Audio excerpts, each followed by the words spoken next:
amid the pandemic. I've been working from home. I work as a storyboard artist for an animation studio. So the adjustment hasn't been terrible. My husband has been working as a marketing agent for years. So it hasn't been a huge upheaval for him either. All this working from home has meant, among other things, spending a lot of time around my husband and our 6-year-old son. Now, I don't mind this, but it hasn't always been easy. My son is wonderful, but goddamn, he can be a lot sometimes. I can't say I blame him. If I, a grown-ass adult, feel cooped up, I can't imagine how a little nuclear reactor of energy like him must be feeling. Only being able to play with his friends in person once in a while, and being stuck inside with his parents the rest of the time. I've watched the entire Land Before Time saga more times than I can count at this point. That's not what's been weighing on me, though. What's freaking me the hell out is my husband. He's supposed to be working from home too, but he keeps getting called out on these emergency business trips. There've been at least 5 in the last 2 months. And he's given me a more obtuse excuse for every one. First, it was an urgent meeting with a big company looking to close a deal. Then a lost draft that needed recovery, all the way to a batch of stolen files. I'm starting to think it's all bullshit. At first, I thought he was cheating on me, and I was trying to find a way of confronting him about it. I thought so, until his last business trip, a few weeks ago. Ever since he came back, he hasn't been the same. Every time he came back from a trip, he was a bit cagey for a while. He was quiet, stoic, and inaccessible. He always managed to bounce back to his usual self within a couple of days, which I figured was him shaking off the guilt of what he did. Now, I'm not so sure. When he got back, something was immediately different. Even from the last few trips, he wasn't just quiet. He wasn't just inaccessible. He looked heavy-hearted. He looked burdened. He looked crushed. Hell, he barely even looked at his elated kid hugging his leg the moment he walked through the door. He's not cheating on me. That much I know now. At least, I thought about going through his phone, but we decided long ago that we wouldn't do that. We didn't want that kind of mistrust in our relationship. And besides, I know my husband. He wouldn't do that to me. He wouldn't do that to our family. So, feeling like something of a piece of shit for suspecting him of such a thing, I started trying to talk about it with him. He's not the most open person in the world, not by a long shot, but he's always opened up to me. I've always been the one person he trusts with everything, which is why I only got more and more anxious the more I failed to get it out of him. I tried everything. I tried simply asking if he was okay. I tried having sit-down, serious adult time talks. I tried using sex to coax it out of him. Nothing. He never even budged. I couldn't get a damn thing out of him for weeks. He started getting short.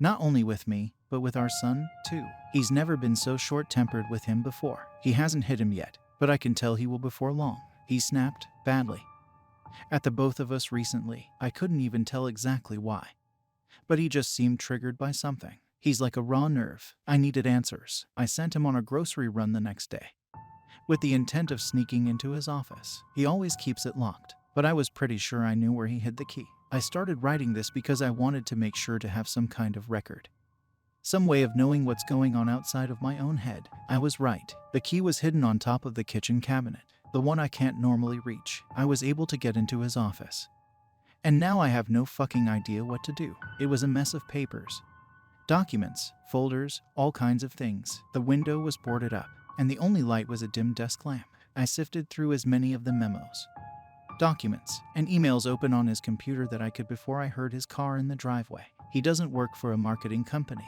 He never has. I don't know who exactly he works for, but they know things that the rest of us don't.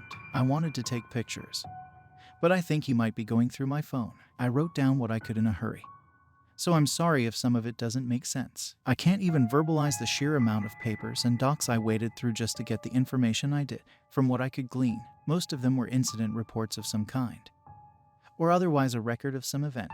Here's what I was able to write down. The first one talked about an Antarctic research outpost that was destroyed earlier in the year, leaving only a few shell-shocked survivors. There was a quote from one of them, saying there was this huge beam. It was like a beam of sort of purple lightning. I think that's what it said. I didn't get a good look.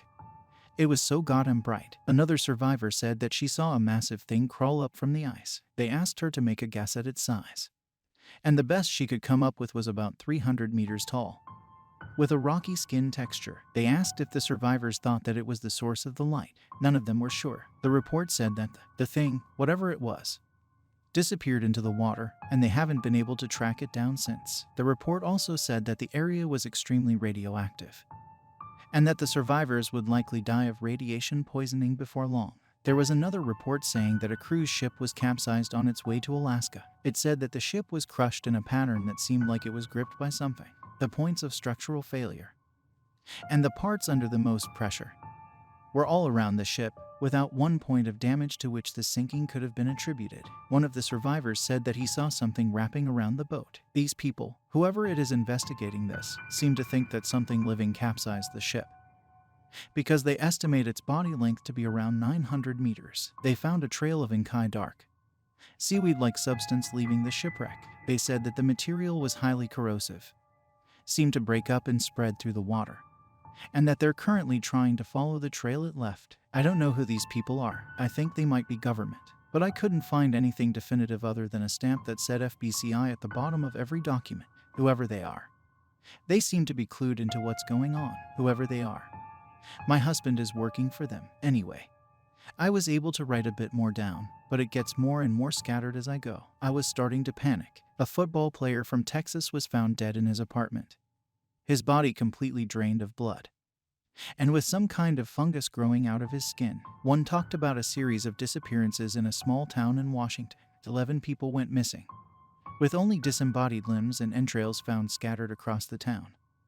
All over the course of one night, 5 people were taken from their homes. 2 were walking down the sidewalk when they were attacked, and the rest were in one of 2 cars. One of the cars held an adult man. Apparently, his car had the driver's side doors ripped off and the top peeled back, whereupon these people think the guy was forcefully removed from the vehicle. The other car was really fucking strange. There were the last 3 people in that car. The report said that the hood, engine block, and front bumper had huge, deep, well, they said bite marks. The bite radius is estimated at just under the width of the vehicle's hood. The report said that the front wheels were ripped from their axis, that the bottom of the car had been torn into, and, apparently, the fucking car was ripped in half. I guess those people were killed shortly thereafter. It also said that there were small flecks and puddles of some unidentified viscous substance. The stuff was hot enough to begin burning through the road, and it said it glowed with a shimmering, magenta light. This substance was also found on the vehicles,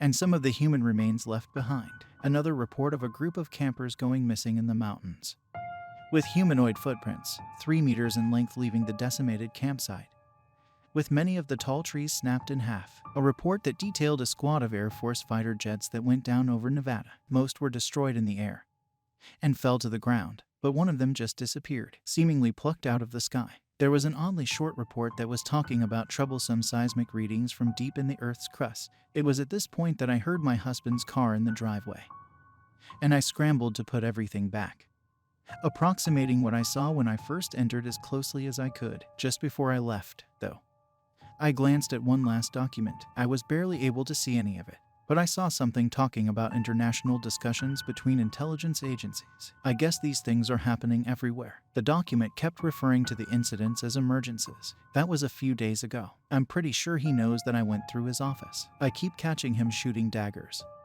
and I'm now sure he's going through my phone. He bought a handgun and has it in his nightstand, and I don't feel safe. I'm afraid he's going to hurt me, but I'm terrified that he's going to hurt my son, no matter what. I refuse to let anything happen to my kid. Now I don't know what the hell to do. I want to leave, but I don't know where I could go that he wouldn't find me right away. Obviously, I don't want anything violent to come of this, but that is not my husband, not as I know him. I don't think he wants to hurt us, but the people he works for probably disagree. He knows I know too much. I'm sure the world at large will know soon enough. There's no way they can keep these things a secret, especially if they continue at this rate and scale. They can't cover it up forever. So should I stick with him? Do I hope that the news breaks, that he doesn't have to keep the secret anymore, so has no reason to harm us? I don't know if I can take that risk. I will not put my son in danger, and I will not let myself fall victim. I don't know why this is happening, or what exactly is happening, but nowhere is safe. That's for damn sure. These things are everywhere, and who knows how many there are, or what they're capable of, or if there's any way to combat them. So I guess that means I'm no safer elsewhere than I am here. I think I'm going to sneak out tonight with my son. We'll sneak out when my husband is asleep, and we'll go somewhere safe. I don't think I can call the cops. I don't know if they're in on this, Or what he'll do if he finds out. I can't bring myself to stay here. I can't stand it. I can't have my son here. We're leaving tonight. At least, I hope so.